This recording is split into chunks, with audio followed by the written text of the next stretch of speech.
निवडणूक जिंकल्यानंतर पक्षानंच आमदारकीचा राजीनामा देण्याची मागणी केली होती असा गौप्यस्फोट छगन भुजबळ यांनी केलाय। झी 24 तासच्या टू द पॉइंट या विशेष मुलाखतीमध्ये भुजबळांनी पक्षात होणाऱ्या कोंडीबाबत खंत व्यक्त केली आहे।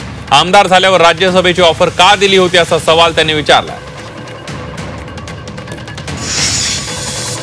लोकसभेला मला उभं करण्यासाठी दिल्लीला नक्की झालं। मी म्हटलं मला त्यांनी मला सांगितलं होळीच्या दिवशी तिघांनी आमच्या नेत्याने अजितदादा तटकरे पटेल उभं राहायलाच पाहिजे।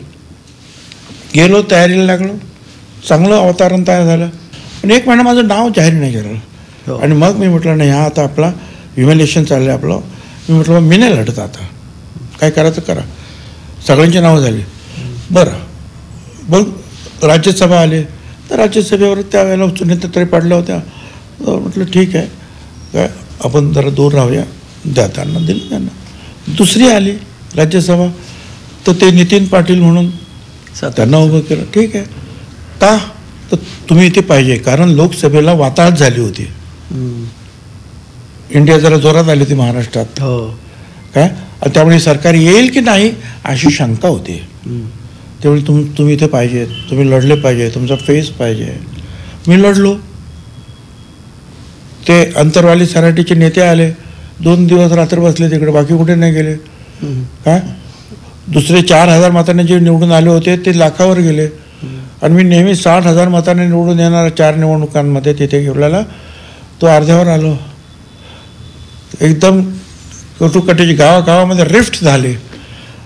निवडणूक झाल्यानंतर मला ते सांगतात मंत्रिमंडळाच्या बनवायच्या अगोदर की भुजबळ साहेब, आमचं म्हणणं की तुम्ही राजीनामा द्यावा। म्हटलं काय राजीनामा द्यावा? आणि काय आमदारकीचा राजीनामा? आमदारकीचा कोण म्हटलं तुम्हाला असं? पक्षाने सांगितलं? पक्षांनी राजीनामा द्या। म्हटलं का नाही, आमचं म्हणणं आहे की आम्ही नितीन पाटलाचा राजीनामा घेतो तिथून, आणि तुम्हाला जायचं होतं ना राज्यसभेवर, तुम्ही राज्यसभेवर जा, आणि मग इथे जे आहे समीर भुजबळ वगैरे कोणाला तरी उभं करू आपण। अरे बाबा, मी म्हटलं बाबा हे शक्य नाही।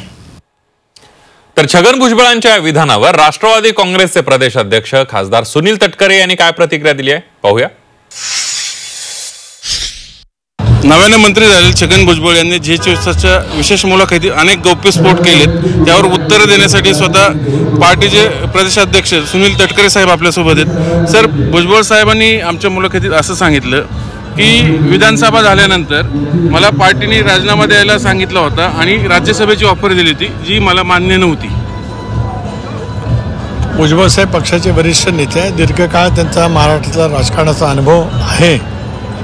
खरं आहे की राज्यसभेची ऑफर दिली होती, याच्यामध्ये काय लपवण्यासारखं काही नाही। शेवटी पक्षाचे काही निर्णय कोर ग्रुपच्या पातळीवरती होत असतात, आणि आता त्याच पद्धतीने भुजबळ साहेबांचा समावेश राज्याच्या मंत्रिमंडळामध्ये झाला आहे। आम्हाला सर्वांना त्या गोष्टीचा आनंद आहे। त्यांनी हेही सांगितलं की मला त्या काळात मी नाराज असताना अनेक पक्षांचे ऑफर होते, म्हणजे भाजप, शिवसेना सगळे, तरी मी गेलो नाही। खरं आहे ना, भुजबळ साहेब हे विचाराशी बांधलेले, ध्येय धोरणाशी बांधलेले, आपल्या स्वतःच्या राजकीय मतावरती ठाम राहणारे एक नेते आहेत। ज्या विचारधारेवरती आम्ही सर्वजण आज काम करतो आहोत, एनडीएचे घटक पक्ष म्हणून काम करतो आहोत, ती आमची शाहू फुले आंबेडकरांची, शिवशाहू फुलेंची सामाजिक समता, या विचारधारेवरती आम्ही सगळेजण काम करतो। स्वाभाविकपणाने त्या कालावधीमध्ये ते म्हणत असतील त्या पद्धतीने वेगवेगळ्या राजकीय पक्षांनी कदाचित त्यांना बोलवलं असेल, पण त्यांचे विचार, त्यांची नाळ ही आमच्या सर्वांच्या सोबत जोडलेली असल्यामुळे तसं काय संमत होतं असं मला त्यावेळेला कधी वाटलं नव्हतं। भुजबळ ज्येष्ठ नेते आहेत पक्षाचे, त्यामुळे जे काय बोलले असेल त्यावेळेस तो प्रस्ताव होता, पण पुढं काय झालं सर्वांनाच माहिती आहे। व्हिडिओ जर्नलिस्ट विकी कांबळेसह चंद्रकांत पुंदे, जे मीडिया, पुणे।